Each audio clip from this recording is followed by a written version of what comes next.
It's called Homestead Heritage, and each year thousands of tourists visit this traditional craft village near Elm Mott, Texas.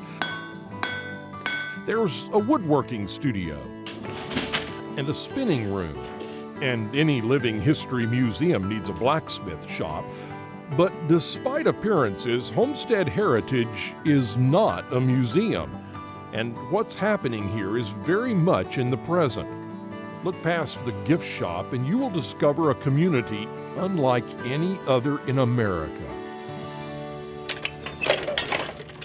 This is not a living history museum. This is our way of life. When people come out here, we're not putting on a stage production. This is our way of life. We do sustain ourselves this way. We're 24/7. This is the way of life. And we don't want it to be artificial. We want it to be a genuine expression of who we are. Who they are, says Howard Wheeler, is an intentional community where nearly 1,000 members practice a low-tech lifestyle based on fellowship and faith. We are a religious group. We're an Anabaptist group, much like the Mennonites. We live this not merely as a cultural ideal, but it's the way we want to express our love for God and our fellow man.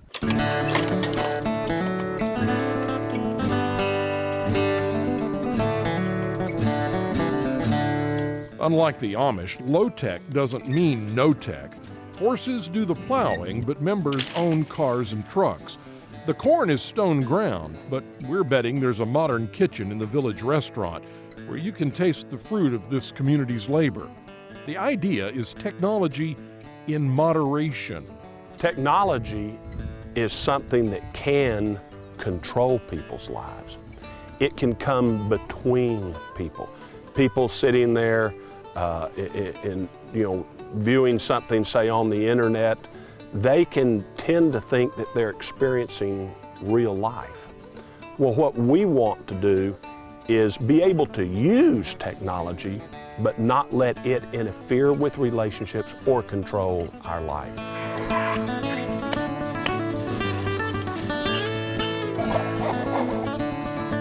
This down-to-earth lifestyle produces some of the best craftsmen in the country. Their award-winning heirloom furniture and fabric art is all made by members, often by young people who grew up homeschooled in a custom curriculum. For an adult, it is an isolated life, but a voluntary one.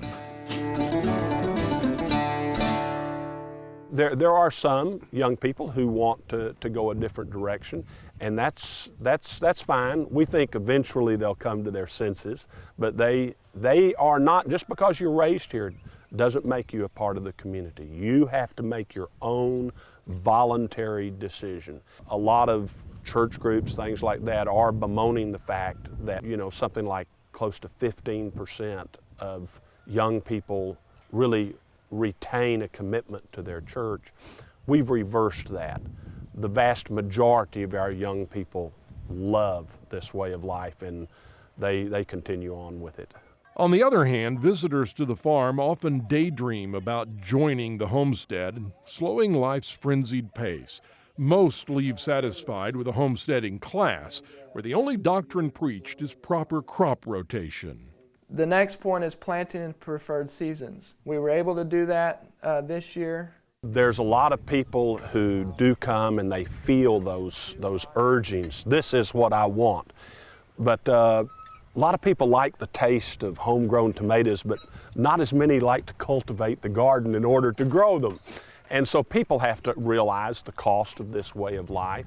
We have we're not interested in people joining us as much as we're interested in encouraging people to find reality in life and to find a fuller expression of participation in life instead of just buying everything they need, learning what they can do with their own hands.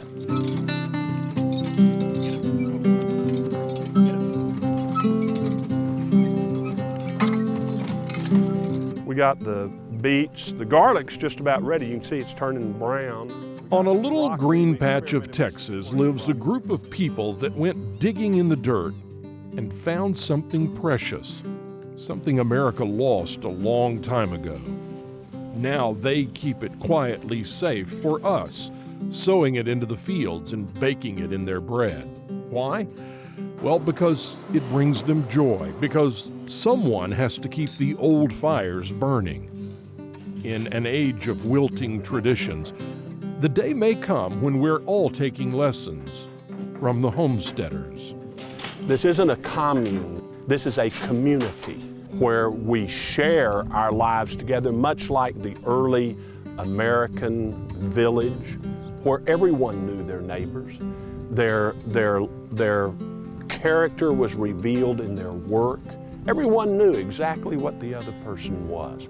And that's what we've wanted to recapture here. A true sense of community, unity with one another. We find incredible fulfillment and meaning in this way of life. We feel we have a purpose, and we want to share it with others.